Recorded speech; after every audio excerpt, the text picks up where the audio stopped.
Il aura fallu 10 années à Ulysse pour quitter Troie, 10 autres pour retrouver Ithaque et 2h53 à Christopher Nolan pour nous expliquer que tout cela était, au fond, la conséquence d'un très mauvais usage de l'hospitalité. Le voyage est immense, les images sont gigantesques, les moyens paraissent presque mythologiques. Pourtant, pendant une bonne partie du film, une étrange sensation domine. L'Odyssée avance beaucoup sans véritablement progresser. Le paradoxe est d'autant plus curieux que Christopher Nolan était probablement le cinéaste contemporain le plus naturellement destiné à adapter Homère.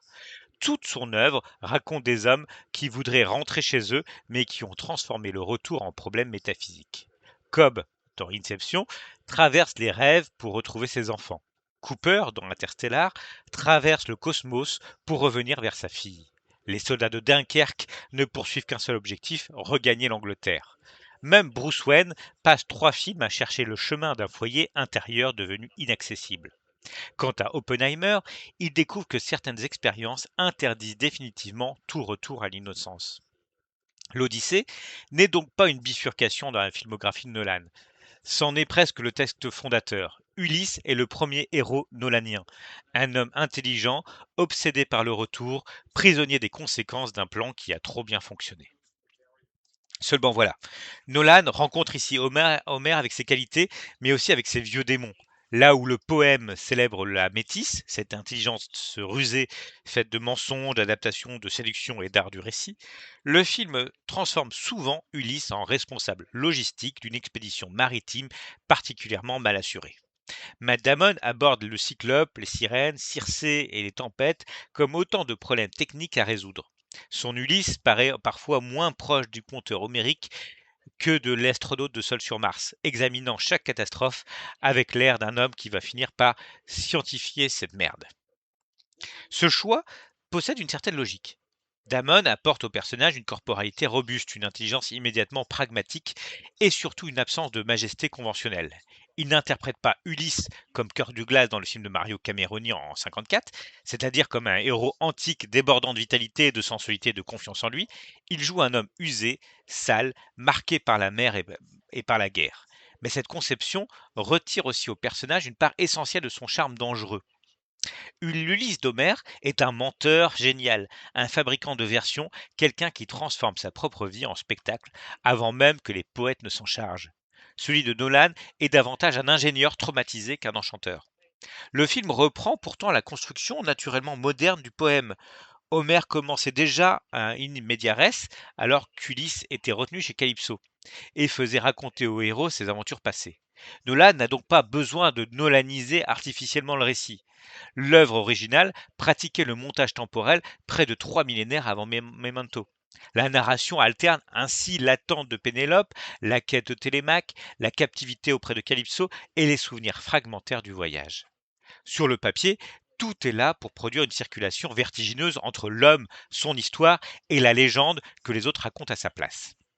Mais le montage de Jennifer Lam, aussi techniquement impeccable soit-il, disperse longtemps l'énergie au lieu de la concentrer. Le film ouvre plusieurs routes simultanément sans qu'aucune ne devienne immédiatement son véritable centre émotionnel. Ulysse est partout dans les récits, dans les chants et dans les souvenirs, mais il demeure curieusement absent comme personnage.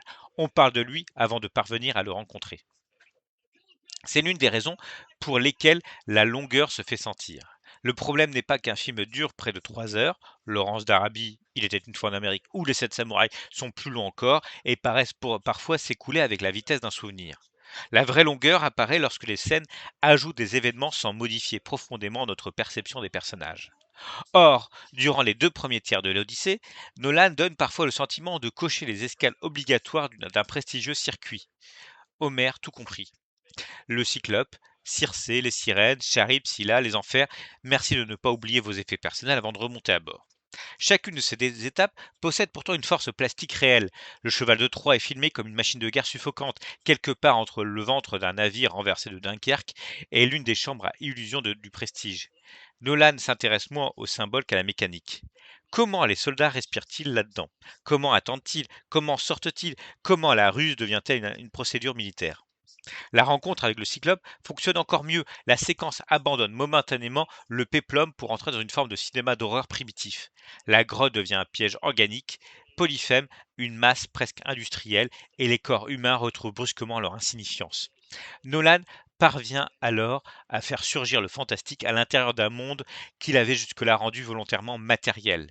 Le monstre n'est pas présenté avec la grâce merveilleuse des créatures de Ray Harryhausen dans le septième voyage de Sinbad ou Jason et les Argonautes. Il est lourd, concret, obscène. On ne contemple pas la mythologie, on la subit. Circé, incarnée avec une audace venimeuse par Samantha Morton, permet également au film de s'aventurer vers un registre presque cronenbergien. La transformation des hommes en porcs n'a rien d'un enchantement décoratif. Elle révèle physiquement la bestialité déjà présente dans les guerriers. C'est probablement l'un des rares moments où Nolan accepte que le mythe ne soit ni une énigme à résoudre, ni une métaphore à expliquer, mais une image brutale et irrationnelle. D'autres épisodes sont plus expéditifs. Scylla traverse presque le film comme une attraction que l'on apercevrait depuis un train lancé trop vite. Les sirènes, malgré la puissance sonore de la séquence, sont davantage traitées comme un dispositif sensoriel que comme l'incarnation du désir de savoir qui définit Ulysse. C'est là toute la contradiction de cette adaptation. Elle veut contenir l'intégralité de la légende, mais cette volonté d'exhaustivité finit parfois par réduire le mythe à son inventaire. Visuellement, le film demeure évidemment colossal. Hoyt von Hoytema filme la mer, les falaises et les corps avec une netteté minérale. L'immensité du cadre IMAX ne sert pas uniquement à agrandir le spectacle. Elle écrase les hommes sous le paysage, les embarcations paraissent minuscules sur des étendues qui ne semblent obéir à aucune géographie humaine. Le film retrouve alors quelque chose de David Lean, cette manière de faire du paysage non pas un décor, mais un jugement porté sur les personnages. Pourtant, Nolan reste moins à l'aise avec l'étrangeté de l'Antiquité qu'un Pasolini dans Médée ou qu'un Fellini dans Satyricon. Chez eux, le passé était véritablement un autre monde, sensuel, opaque, rituel, parfois incompréhensible. Nolan, au contraire, veut toujours que l'univers puisse être examiné, mesuré et ramené à une chaîne de causes, mais même ces dieux semblent devoir présenter un justificatif d'intervention. Athéna, sous les traits de Zendaya, apparaît comme une présence mentale et morale plus que comme une puissance divine. Calypso, joué par Charlize Theron, perd une partie de son vertige érotique et métaphysique. Le merveilleux demeure toléré, mais placé sous surveillance. La musique de Ludwig Göransson participe à cette volonté de contrôle. Elle est massive, percussive, souvent saisissante, mais elle donne parfois l'impression de devoir maintenir artificiellement l'attention lorsque le récit se disperse. Là où Kubrick, dans une autre Odyssée, utilisait le silence pour ouvrir un gouffre métaphysique, Nolan ne redoute pas toujours un peu que le spectateur puisse respirer sans recevoir d'instructions sonores. La musique ne se contente pas d'accompagner l'émotion, elle la convoque, la souligne et lui remet parfois une attestation de présence. La distribution, immense, produit elle aussi un curieux déséquilibre. Robert Pattinson compose un Antinos délicieusement détestable, sorte de parasite aristocratique qui semble avoir compris qu'il se trouvait dans un péplum et décidé d'y cabotiner avec application. Tom Holland offre à Télémaque une fragilité crédible, mais le personnage demeure longtemps enfermé dans une intrigue d'apprentissage relativement pâle. Quant à Anna Tawai, elle apporte à Pénélope une gravité souveraine. Elle n'est pas seulement la femme qui attend, elle gouverne sans pouvoir officiellement régner, résiste sans avoir le droit d'employer la force et transforme son immobilité en stratégie. Le problème est que le film attend lui-même beaucoup trop longtemps avant de lui offrir l'espace dramatique qu'elle mérite. Puis vient le dernier tiers. Ulysse atteint enfin Ithaque et presque miraculeusement le film aussi. À partir du retour au palais, tout ce qui semblait épars se resserre, la géographie devient lisible, les enjeux deviennent immédiats, les regards remplacent momentanément les explications. Le déguisement d'Ulysse, l'épreuve de l'arc et le massacre des prétendants offrent au récit cette ligne de force qui lui manquait. Nolan retrouve son talent pour la tension procédurale. Un espace fermé, un plan des adversaires, une série d'actions dont chaque étape modifie le rapport de puissance. La violence possède alors quelque chose de sec et de terrifiant. Le retour de roi n'est pas filmé comme une restauration harmonieuse, mais comme la réintroduction de la guerre à l'intérieur du foyer. Ulysse a passé 20 ans à essayer de rentrer chez lui.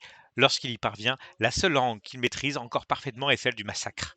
Le palais devient une seconde Troie. L'homme revient pour reprendre sa place, mais il ramène avec lui ce qu'il en avait éloigné. C'est ici que l'Odyssée trouve enfin son véritable sujet, non pas le voyage du héros, mais l'impossibilité morale du retour. Le grand monologue d'Ulysse face à Pénélope cristallise cette idée. Il explique que le cheval de Troie n'était pas seulement une ruse militaire, mais une violation de la xénia, la loi sacrée de l'hospitalité. Les Grecs ont offert un cadeau mensonger, pénétrer dans la ville sous la protection d'un geste de paix, puis transformer la victoire en extermination. En détruisant cette confiance fondamentale, Ulysse aurait contribué à précipiter l'effondrement de tout un monde. L'idée est passionnante. Nolan transforme Ulysse en Oppenheimer de l'âge de bronze.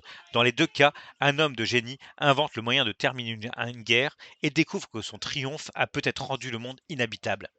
Le cheval de Troie devient la bombe atomique de l'Antiquité, une prouesse d'intelligence dont l'efficacité même constitue la faute. Matt Damon est excellent dans cette scène. Sa fatigue, sa honte et sa difficulté à regarder Pénélope donnent enfin au personnage une profondeur que le film avait longtemps repoussée. Pour la première fois, Ulysse ne cherche plus une solution, il reconnaît qu'il est lui-même devenu le problème. Mais le monologue est également un peu facile.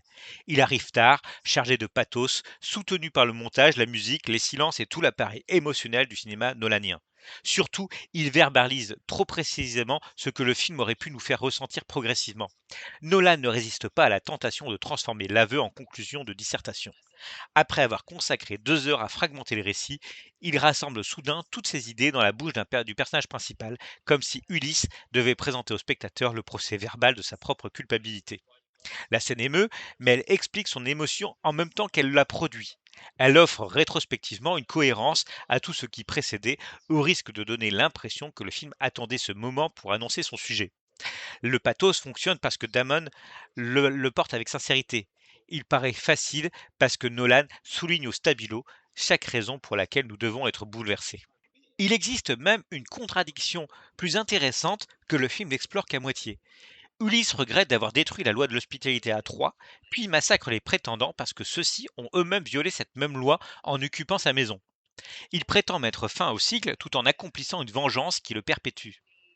Nolan veut simultanément dénoncer la violence masculine et offrir au public la jouissance extrêmement efficace d'un héros éliminant les intrus.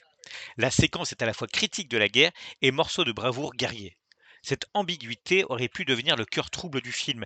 Elle demeure en partie recouverte par la volonté d'aboutir à une rédemption plus clairement formulée. C'est peut-être là que se joue la différence essentielle entre Homer et Nolan. Chez Homer, Ulysse reste insaisissable. Il raconte, dissimule, invente et modifie sans cesse son identité. Sa vérité se trouve dans le mouvement même de ses récits. Chez Nolan, tout mystère doit finir par révéler son mécanisme. Il faut une cause, une faute originelle, un traumatisme central et une explication finale. Le cinéaste ne peut s'empêcher de résoudre Ulysse. Il en résulte un film monumental, sincère, parfois prodigieux, mais dramatiquement déséquilibré. Ce n'est ni le désastre annoncé par certains, ni le chef-d'œuvre absolu que sa démesure voudrait imposer. C'est une œuvre fascinante parce que ses limites sont exactement celles de son auteur. Une confiance absolue dans la puissance du cinéma et une méfiance presque aussi grande envers ce qui ne peut être expliqué. Oui, l'Odyssée est longue, pas uniquement à cause de ses 2h53, mais parce que ses deux premiers tiers accumulent davantage qu'ils ne transforment. Et oui, elle se réveille dans sa dernière partie lorsque l'aventure cesse enfin d'être une succession d'épreuves pour devenir le procès intime d'un homme revenu de la guerre. Le monologue de Matt Damon est puissant, excessivement pathétique, remarquablement interprété et un peu trop commode. Il constitue à la fois le sommet du film et l'aveu de ses faiblesses. Nolan filme la mer comme peu de cinéastes savent encore le faire. Il lui manque seulement parfois la confiance nécessaire pour laisser le spectateur s'y perdre. Ulysse finit donc par retrouver Ithaque. Christopher Nolan, lui, retrouve surtout ses obsessions. Le temps, la culpabilité, le génie technique, la famille abandonnée et l'homme qui découvre que rentrer chez soi ne suffit pas à redevenir celui qui en était parti. Une odyssée immense, techniquement renversante, ponctuellement sublime, mais dont le véritable voyage ne commence, hélas, qu'à l'approche du port.